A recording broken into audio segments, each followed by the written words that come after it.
Good morning बच्चों, मैं वेद प्रकाश और हम लोग देख रहे हैं कक्षा 10 का रसायन विज्ञान।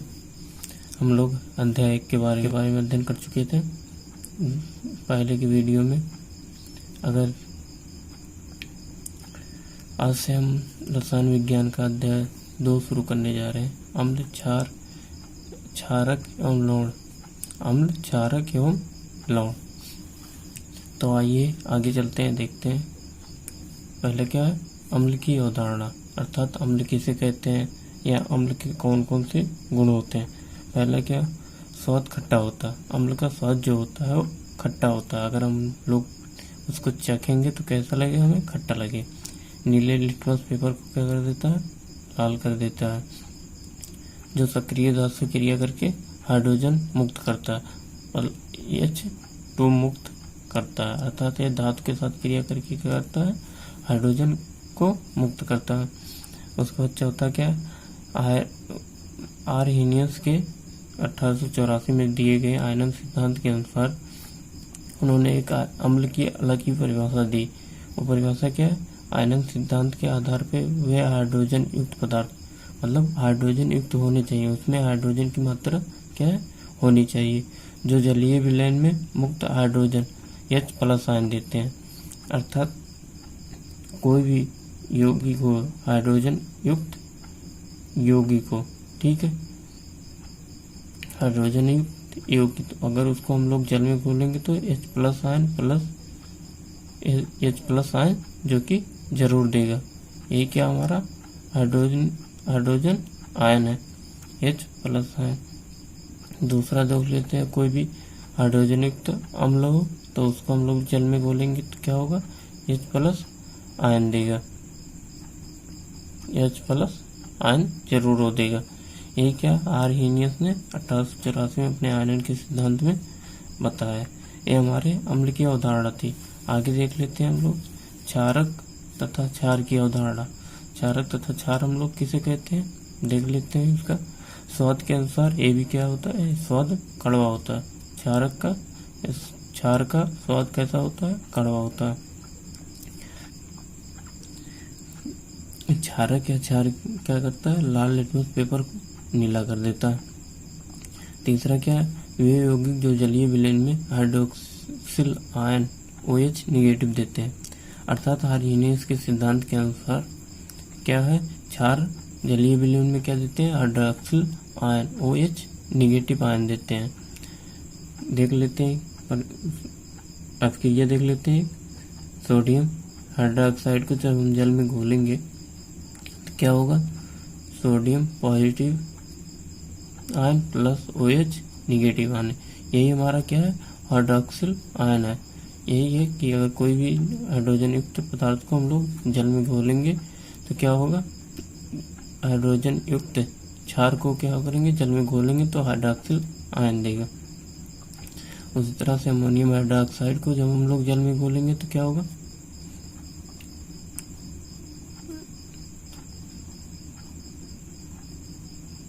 हाइड्रोक्सिल आयन प्राप्त होता है। अर्थात कोई भी क्षार जो हाइड्रोजन युक्त है उसको अगर हम लोग जल में घोलेंगे तो क्या होगा, हाइड्रोक्सिल आयन देता है, OH निगेटिव आयन देता है। आगे चलते हैं, हम लोग देखते हैं। सभी क्षार क्षारक होते हैं पर सभी क्षारक क्षार नहीं हो सकते।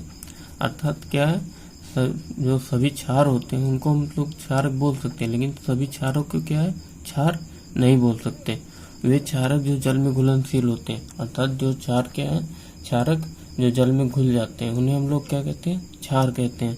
और जो क्षारक जल में नहीं घुलते उनको हम क्या कहते हैं, क्षार नहीं कहते। आगे देख लेते हैं हम लोग दोनों ही अवधारणाओं में, अम्ल तथा क्षार दोनों ही अवधारणाओं में क्या दिखा, लिटमस। एक लिटमस होता है। लिटमस कैसे प्राप्त होता है, क्या होता है, कहाँ से हमें प्राप्त होता है, देख लेते हैं। लिटमस पेपर क्या होता है, या बैगनी रंग का एक रंजक होता है। कैसा होता है बच्चों, बैगनी रंग का एक रंजक होता है जो कि थाइलोफाइटा समूह के लीचन पौधे से प्राप्त किया जाता है। एक लीचन नाम का पौधा होता है थाइलोफाइटा समूह होता है, उसी समूह का एक लीचेन नाम का पौधा होता है, जिससे हम लोग लिटमस को प्राप्त करते हैं। लिटमस जब ना तो अम्लीय और ना ही क्षारीय होता है तो यह बैंगनी रंग का होता है। मतलब किसी भी अम्ल अथवा क्षार के संपर्क में नहीं आया रहता तो कैसा रहता है, बैंगनी रंग का रहता है। अर्थात अम्ल क्षार के संपर्क में आते ही अपना क्या होता है, रंग वो चेंज करने लगता है। चौथा पॉइंट के कभी कभी हाइड्रेंजिया, पेटूनिया एवं जेरानियम जैसे फूल भी सूचक के रूप में प्रयोग किए जाते हैं। कभी कभी प्राकृतिक में पाए जाने वाले कुछ फूल या पौधे क्या होते हैं, सूचक के रूप में या लिटमस पेपर की जगह उन लोग का भी यूज किया जाता है। आगे चलते हैं, देखते हैं क्या।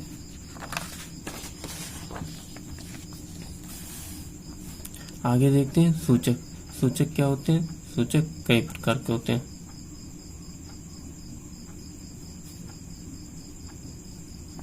कई प्रकार के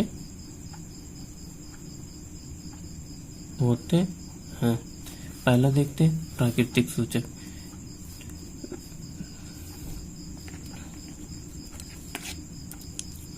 पहला देखते हैं प्राकृतिक सूचक। वे सूचक जो प्राकृतिक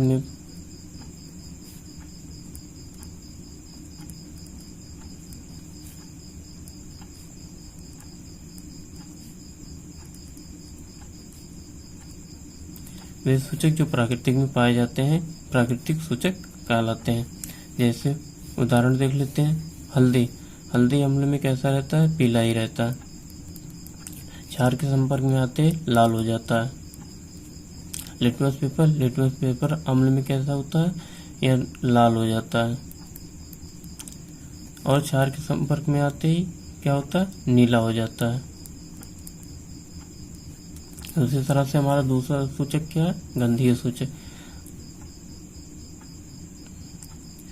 दूसरा देख लेते हैं गंधीय सूचक। सूचक का दूसरा प्रकार क्या है, गंधीय सूचक। गंध के आधार पर प्रयोग किए जाने वाले सूचक को हम लोग क्या कहते हैं, गंधीय सूचक कहते हैं। जैसे वेनिला का क्या होता है, उदाहरण जैसे पहला वेनिला का क्या होता है, अम्ल में सामान्य रहता है। जैसा उसकी गंध होती है वैसा ही रहता है, लेकिन क्षार के संपर्क में आने पर जब क्षार को बूंदें पड़ती हैं तो कोई भी गंध नहीं देता। उसी तरह से दूसरा क्या है, प्याज का रस। प्याज का रस अम्ल के संपर्क में आने पर तीक्ष्ण गंध देता है, जबकि क्षार के संपर्क में आने पर कोई गंध नहीं देता। लौंग का तेल भी अम्ल की उपस्थिति में कैसा रहता है, सामान्य रहता है और क्षार के उपस्थिति में आने पर कोई गंध नहीं देता। यह हमारा क्या था, गंधीय सूचक के आधार पर सूचक का प्रयोग करते हैं हम लोग अम्ल तथा क्षार को अलग करने के लिए। तीसरा क्या प्रकार है हमारा, कृत्रिम सूचक। कृत्रिम सूचक किसे कहते हैं, मानव द्वारा प्रयोगशाला में या रसायन द्वारा प्राप्त किए गए सूचक को हम लोग क्या कहते हैं, कृत्रिम सूचक कहते हैं। जैसे मेथिल है, फिनाइलफ्थलीन क्या होता है, मेथिल अम्ल के संपर्क में गाढ़ा लाल हो जाता है, जबकि क्षार के संपर्क में आने पर कैसा होता है, पीला होता है। मेथिल जो है अम्ल के संपर्क में आने पर लाल हो जाता है तथा क्षार के संपर्क में आने पर कैसा होता है, पीला होता है। उसी तरह से फिनाइलफ्थलीन क्या होता है, अम्ल के संपर्क में आने पर जलीय एकदम जल की कलर का हो जाता है, सफेद जलीय रंग देता है तथा क्षार के संपर्क में आने पर कैसा है, गाढ़ा गुलाबी हो जाता है। ये हमारा था क्या था, सूचक के बारे में तथा अम्ल क्षार की अवधारणा हम लोग देखें, अम्ल क्या होते हैं, क्षार क्या होते हैं, और लिटमस पेपर के बारे में भी हम लोग देखें, अध्ययन किए, और सूचक के कितने प्रकार होते हैं इसके बारे में अध्ययन किए। बच्चों अगर वीडियो अच्छा लगे तो लाइक करें, शेयर करें अपने दोस्तों के साथ तथा चैनल को सब्सक्राइब करें, जिससे हर आने वाला अपडेट आप तक पहुंचता रहे।